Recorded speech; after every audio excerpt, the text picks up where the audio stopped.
하나님의 말씀을 교독하겠습니다. 사도행전 20장 1절부터 12절까지 교독합니다.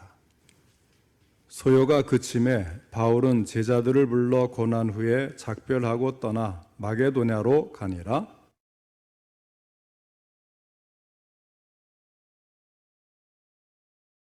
거기 석 달 동안 있다가 배 타고 수리아로 가고자 할 그때에 유대인들이 자기를 해하려고 공모함으로 마게도냐를 거쳐 돌아가기로 작정하니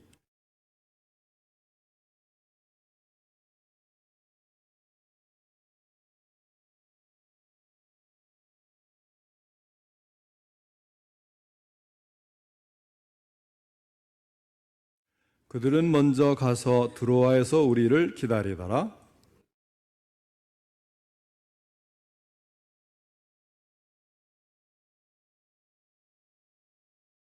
그 주간의 첫날에 우리가 떡을 떼려 하여 모였더니 바울이 이튿날 떠나고자 하여 그들에게 강론할세 말을 밤중까지 계속하며 유두고라 하는 청년이 창에 걸터 앉아 있다가 깊이 졸더니 바울이 강론하기를 더 오래 하며 졸음을 이기지 못하여 3층에서 떨어지거늘 일으켜 보니 죽었는지라.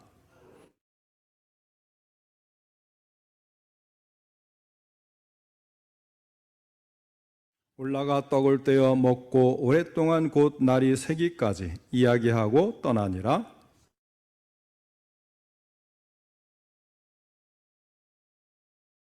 아멘.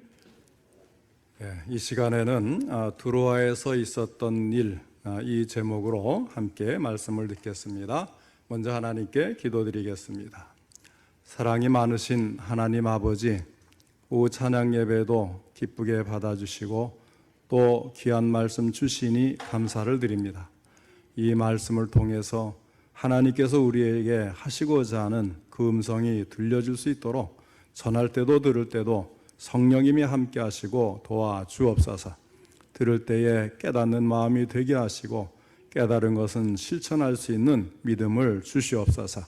우리 할렐루야 찬양대 피곤치 않게 지켜주시고 항상 건강하게 보살펴 주시고 마음에 기쁨이 있어서 아름다운 찬양 소리로 하나님께 영광 돌리는 귀한 찬양대 되게 도와주옵소서. 예수님의 이름으로 기도하옵나이다. 아멘. 에베소에서 은장색 데메드리오의 선동과 또 소요가 있었지요. 그럴 때에 하나님께서는 에베소에서 높은 서기장을 통하여서 이 소위 불법 지배를 해산시킨 다음에 사도 바울은 제자들을 불러 격려한 후에 계획한 대로 마게도냐로 향하게 됩니다.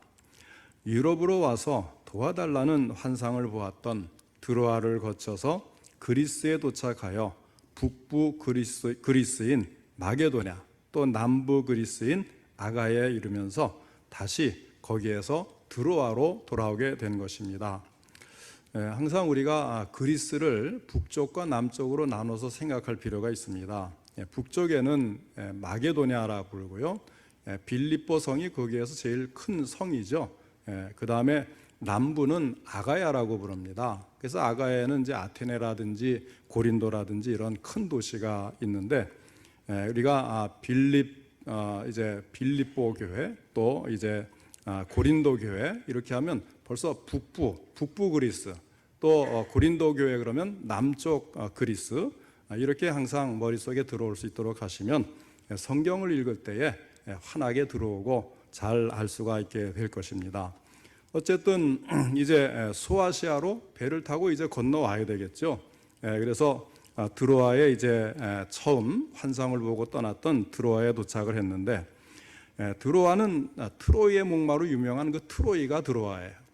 굉장히 우리는 유명하니까 트로이의 목마 그러면 트로이라는 뜻은 굉장히 큰 도시겠구나 이렇게 생각하지만 해변가에는 아주 조그만 마을입니다. 아주 작은 그런 그 마을이에요. 그래서 이 드로아에서 이제 일주일을 머물면서 복음을 전한 바울은 그 주간의 첫날, 다시 말하면 안식 후 첫날인 그날 떡을 떼기 위해서 모인 자리에서 강론을 시작해서 밤중까지 계속됩니다. 오늘 본문에는 드로아에서 밤을 새우면서 강론한 일과 그곳에서 유두고라고 하는 청년이 졸다가 다락에서 3층에서 떨어져 죽었지만은 바울이 그를 다시 살렸다고 하는 흥미있는 이야기가 기록이 되어 있습니다. 우리는 여기서 몇 가지 중요한 사실을 환기할 필요가 있습니다. 먼저 그 주간의 첫날이라는 사건이 일어난 그 때에 대한 언급입니다. 유두고가 졸다가 떨어져 죽은 사건은 그 주간의 첫날, 다시 말하면 주일날 강론 도중에 일어난 것입니다.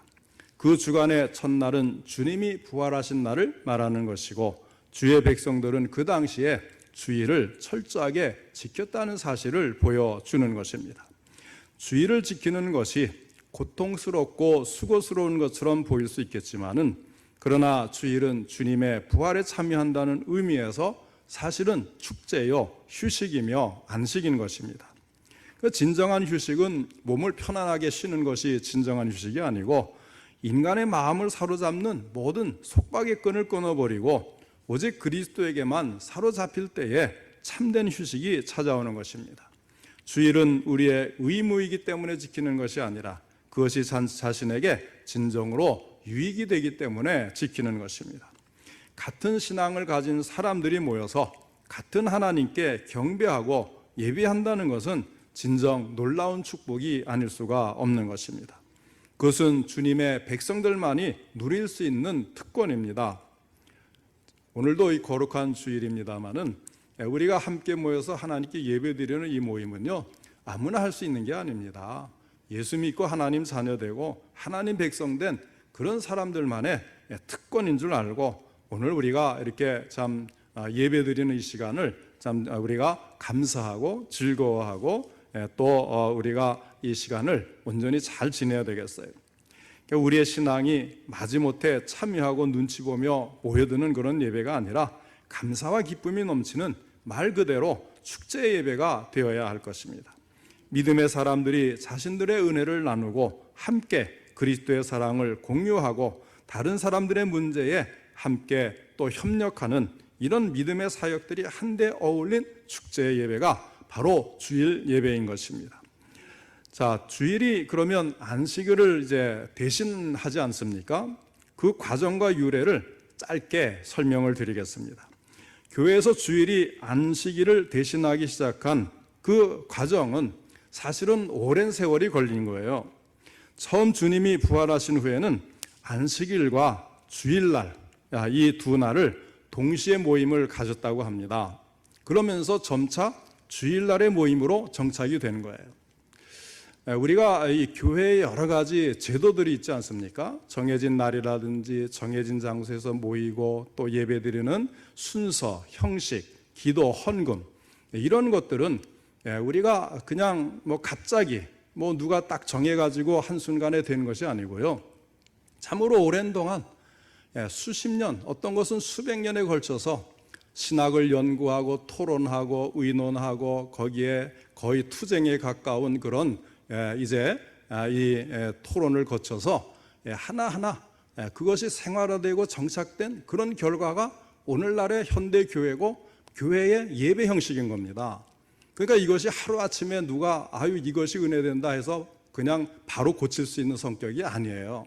성경에 입각해서 신학적으로 정립돼서 우리가 찬양대도 서서 하나님께 찬양을 하고 또 설교도 하고 기도도 하고 헌금도 하고 이런 순서들, 그 다음에 이제 우리 여러 가지 이제 그 그러니까 예배 모범이라는 게 총회에 있지 않습니까? 그런 것들도 다 바로 누가 두드려 맞추는 게 아니고 오랜 역사를 거쳐서 칼빈이라든지 또 이런 종교 개혁자들 그때 그렇게 그런 사람들도 노력하고 또 많은 신학자들도 노력을 해서 정해진 것입니다. 그렇기 때문에 예배에 대해서 우리가 쉽게 이것저것 마음대로 은혜된다고 해서 고쳐서 할 것은 아니에요. 자, 그러면 어떻게 이 점차 이 주일날 모임으로 이제 확정이 되고 정착이 되었는가? 사실 이제 이 주일날 모이는 것은 예수님 부활하시고 승천하신 이후에 예수님의 제자들을 중심으로 해서 처음부터 모인 것은 사실이에요. 그런데 이 안식일이라는 것이 그러면 곧바로 없어지고 주일만 모였느냐? 그런 것은 아니고 계속 같이 모였다는 거죠. 토요일 날 안식일도 모이고 주일 날은 또 예수님 부활하신 첫날로 주일 예배도 드리고 이렇게 이제 되다가 이제 2세기에 들어서 이제 이제 안식일은 이제 그만하고 주일 날만 모여서 예배 드리는 것이 정착된 것은 사실은 2세기예요. 제자들이 다 세상을 떠난 12사도들이 세상을 떠난 이후의 일이 되는 거예요. 자, 주후 117년경에 안디옥의 감독인 이그나티우스, 그때 이제 교부라고도 이야기하죠. 그 이그나티우스가 주후 117년경에 순교를 했습니다. 그런데 이 이그나티우스가 로마로 순례하는 도중에 기록한 편지에 이런 내용의 글이 들어있어요. 안식일은 이제 지키지 않고 주의 날에 그들의 생을 새롭게 한다. 그러니까 그때까지 안식일을 같이 지키다가 117년에 기록된 이그나티우스의 기록에 처음으로 이제 주의 날을, 안식일은 지키지 않고 주의 날을 생을 새롭게 하는 날로 정해서 지킨다, 이런 이야기가 처음 나오는 거예요. 그러면 그 이후에는 그럼 정말로 완전히 주일날로만 정착되었는가? 또 그것도 아니에요. 유세비우스의 교회사의 기록을 보면요, 고린도에 디오니시우스가 말한 175년경에 초대교회가 주의 날을 성일로 지킨다는 그런 내용이 있는 거예요. 그러니까 예수님께서 승천하신 이후에 주일을 지켰지만은 곧바로 주일에만 모이기 시작한 것은 아니고 거의 100년이 넘도록 주일과 안식일을 다 지켰다는 사실을 알 수가 있어요. 그러나 결국에는 주일에만 모이게 된 것입니다. 거기에는 많은 교부들이나 신학자들, 또 교회의 감독들, 뭐 이런 분들의 또 연구와 또 의견, 의논, 그리고 토론, 그리고 정말 전쟁에 가까운 그런 교리 싸움, 이런 것들이 아마도 거기에서 지속되면서 정착이 되었을 것으로 보입니다. 그래서 오늘날에도요, 이 이단 규정하는 것도 그렇습니다. 그게 쉽게 그렇게 한 번에 이단으로 규정한다 했고 앞에서 땡땡땡 쳐서 바로 되는 게 아니고요. 이 신학적으로 연구를 해서 청문회를 하고 또 많은 의견을 수렴하고 모든 노회와 이런 그 교회들의 그런 또 의견을 이렇게 다 모아가지고 이런 오랜 과정을 통해서 이거는 정말 이제 이단으로 정해야 되겠다. 그래서 총회가 정하면 그때부터는 이제 이단이라고 말해도 되는데, 그러기 전까지 많은 그런 그 과정을 거치는 것입니다. 자, 7절에 떡을 때려 하여 모였더니 라는 말씀은 교회의 정기적인 모임이 되는 것을 말하는 것입니다. 그러니까 처음부터 예수님 승천하신 이후에 처음부터 주일을 정기적인 모임으로 지킨 것은 확실하다는 거죠. 초대교회는 떡을 떼고 식사를 하고 그 후에 계속해서 주님의 죽으심을 기념을 했었는데, 점점 두 가지를 구분을 해서 식사를 하는 것은 애찬, 그 다음에 이제 주님의 죽으심을 기념하는 것은 성찬, 이렇게 해서 애찬과 성찬을 처음에는 같이 합해져 있다가 이것도 나누어지면서 점점 구분을 해서 이제 이것을 지키게 되는 것입니다. 자, 그래서 초대교회에 떡을 뗀다, 이런 말이 나타날 때는 그들은 모여서 식사도 하고 그 후에 성찬식도 가졌다, 두 가지 애찬과 성찬을 다 포함하고 있는 것을 우리는 이해를 해야 되는 것입니다. 자, 본문 11절을 보면 그것이 이제 나타나 있지 않습니까? 11절에 보면 떡을 떼어 먹고라는 말이 나오는데, 떼어는 성찬을 가리키는 것입니다. 예수님의 죽음을 기념하기 위해서. 그 다음에 이제 먹고는 애찬을 가리키는 말이죠. 그러나 이것이 한 교회에서 자유하고 부유한 사람들은 먼저 식사를 준비해 갖고 와서 배불리 먹는데, 가난하고 종살이하는, 그때는 노예제도가 있지 않았습니까? 또는 만약에 소장농이라고 하더라도 하루 종일 이제 밭에 나가서 일하고 이렇게 또 예배를 드리기 위해 저녁 늦게 왔는데, 그런데 이 가난한 사람들은 하루 종일 노동을 하고 와도 배가 쫄쫄 굶고 꼬르륵 소리가 나는데, 자유하고 부유한 사람들은 이미 이것을 다 교회에 모아서 자기들끼리 먹고 나눈 거예요. 우리가 고린도서에 보면 그게 나오지 않습니까? 그것을 사도 바울이 책망하는 그런 말씀이 나와요. 자, 이런 것들이 이제 폐단을 일으키면서 고린도전서 이제 11장에 보면 그게 나오는데요. 4세기 말에 카르타고에서 총회가 열렸어요. 그래서 여기에서 이 애찬을 폐지하고 이제 성찬만을 지키기로 한 것입니다. 뭐 성찬식에 이런 역사가 있다는 것도 잘 모르잖아요. 그러니까 수십 년, 수백 년에 걸친 그런 신학적인 토론을 거쳐서 지금 교회의 여러 가지 지식들이 하나하나 결정이 되는 거예요. 그냥 갑자기 나타난 게 아니라는 것입니다. 자, 이제 그 다음에 살펴볼 것은, 그러니까 애찬을 폐지하고 이제 성찬을 지키는 것도 이제 4세기 말에 확정이 되는 거예요. 자, 그 다음에 이제 바울이 복음을 전했고 청중들이 그 말씀을 들으면서 청종했다는 사실을 볼 수가 있습니다. 자, 주일날, 이날은 이제 주일입니다. 바울은 떠나기 앞서서 주일을 지키면서 그 기회에 이제 복음을 전하게 된 거죠. 그리고 믿는 사람들이 모여서 그 복음에 귀를 기울였습니다. 말씀을 전하는 열정과 말씀을 사모하는 열정이 조화를 이루어서 이런 아름다운 집회가 주일날 저녁에 이루어진 것입니다. 자, 말씀을 사모하는 곳에는 언제나 놀라운 역사가 나타나게 되어 있습니다. 7절에 보니까 이튿날 떠나야 됨에도 불구하고 바울은 그 전날 떡을 떼는 자리에서 강론을 시작해서 밤중까지 계속한 것을 알 수가 있습니다. 그리고 11절에 보면 올라가 떡을 떼어 먹고 오랫동안 날이 새기까지 이야기하고 떠나니라 하였습니다. 결국 밤새도록 설교를 하고 성도들은 밤새도록 그 말씀을 들었다는 거예요. 이것은 바울이 집회를 할 때 강론의 시간이 매우 길었던 것을 알 수가 있습니다. 현대인들은 참 시간에 너무 많이 얽매이는 것 같아요. 그래서 예배드리는 진정한 의미를 너무 제한시키고 있는 것이 좀 강한 편입니다. 이 말씀을 사모하는 마음이 있으면 시간 가는 줄 모르게 되어 있어요. 자, 왜 이렇게 시간이 가지 않나?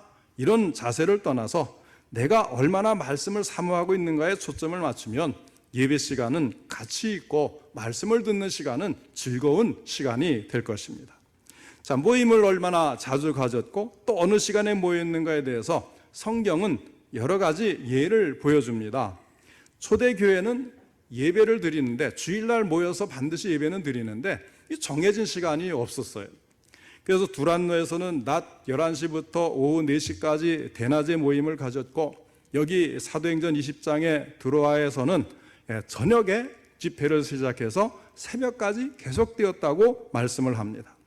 이렇게 낮에 집회를 갖는 경우도 있고 저녁에 집회를 갖는 경우도 있고 그랬던 사실을 보여주는 것입니다. 바울이 얼마나 오래 강론을 했으면 유두고라는 청년이 창문에 걸터 앉아 있다가 그만 졸음을 이기지 못하고 창에서 떨어져 죽었겠습니까? 그런데 이 청년은 왜 창가에 걸터 앉았을까요? 그것은 사람들이 많아서 앉을 자리가 없으니까 할 수 없이 창가에 앉았던 것 같습니다. 그리고 또 한 가지 사실은 그는 바울의 강론을 잘 보고 잘 듣기 위해서 잘 보이는 창에 걸터 앉아서 바울의 말에 주의를 기울이다가 그만 졸음을 이기지 못해서 떨어진 것으로 보여요. 어떤 경우든지 이 청년은 바울의 말씀을 매우 사모하는 열심 있는 청년이었을 것임에 틀림없다고 하는 사실입니다. 그래서 유두고가 졸다가 사고를 당했다고 해서 유두고를 함부로 매도할 수 없는 정황들이 있잖아요. 그가 뭐 열심 없는 청년도 아니고 말씀을 사모하지 않는 사람도 아니고 아마도 굉장히 피곤한 중에 낮에 일을 하고 이제 피곤한 중에 자리가 없어서 이제 높은 데 창가에 걸터 앉았는데 거기에는 등불이 많이 켜져 있다 그러잖아요. 요즘처럼 전기 등불도 아니고 거의 그을음이 나는 그런 등불들이 막 올라가니까 얼마나 또 이제 참 졸음도 오고 이제 숨쉬기도 힘들고 그랬겠어요. 피곤하면 졸릴 수는 있는 거예요. 처음에 말씀을 사모했지만 장소는 덥고 사람은 많고 강로는 길고 몸은 피곤하고 이런 이유로 그만 졸음을 견디지 못하고 창에서 떨어지는 것입니다. 그러므로 유두고를 어리석은 사람의 대명사처럼 단정하거나 정죄해버리는 것은 그렇게 바람직하지 않은 것 같습니다. 그러나 이 사건을 통해서 우리는 다음에 몇 가지 우리에게 주는 교훈에 대해서는 간과해서는 안 될 것입니다. 그렇다고 우리가 예배 시간에 조는 것을 장려하는 것도 아니고 권장하는 것도 아니고 잘했다고 하는 것도 아니니까 그 점에는 오해 마시길 바라요. 자, 첫째로 유두고와 같이 하나님의 말씀을 청종하려고 하는 경우에도 시험에 들 소지를 안고 있다고 하는 사실입니다. 그래서 말씀을 듣는 사람은 정신을 차리고 그 말씀이 땅에 떨어지지 않도록 노력을 해야 하는 것입니다. 아무리 우리가 사모하는 마음이 있다고 해도 그 순간 피곤하다고 해도 그렇다고 방종하는 것을 허용할 것은 아닌 것입니다. 사람들이 성전에서 졸게 되는 데는 몇 가지 이유가 있다고 봅니다. 우선 첫째는 몸과 마음이 지칠 대로 지쳐있기 때문입니다. 토요일 오후라든지 또는 그 밤에 세상 삶에 전력을 쏟아부어서 심신이 피곤한 상태로 예배에 임하게 되니까 자연히 졸음이 오게 되어 있습니다. 그 다음에 둘째는 하나님께 나오기는 하는데 왜 나오는지에 목적이 뚜렷하지 못할 때 무관심으로 졸게 되어 있습니다. 아무리 말씀을 전해도 나와 무관한 것이면 귀에 들어오지 않고 귀에 들어오지 않으면 그냥 졸음이 오는 거죠. 그 다음에 세 번째는 하나님의 말씀을 통해 주시는 교훈을 필요로 하고 있지 않기 때문입니다. 넷째는 예배에 나의 생과 사를 걸지 않은 때문입니다. 우리는 예배에 정말 하나님 앞에 영광을 돌려드리고 하나님의 말씀을 듣는다 하는 여기에 정말 생과 사를 걸 정도로 마음을 집중하고 우리가 모든 긴장을 하고 예배를 드릴 필요도 있는 것입니다. 물건을 살 때는 졸지 않잖아요. 물건을 파고 사는 사람들이 조는 거 봤습니까? 밥 먹으면서 좁니까? 또 신기하게도요, 설교하는 동안에 졸던 사람들도 끝마치는 패송을 부를 때는 졸지를 않아요. 그러니까 얼마든지 안 졸 수 있다는 겁니다. 예배 시간은 아니었지만은 예수님께서 십자가를 앞에 두시고 감람산에서 땀방울이 핏방울이 되도록 기도를 드릴 때 주님의 제자들이 뭘 했습니까?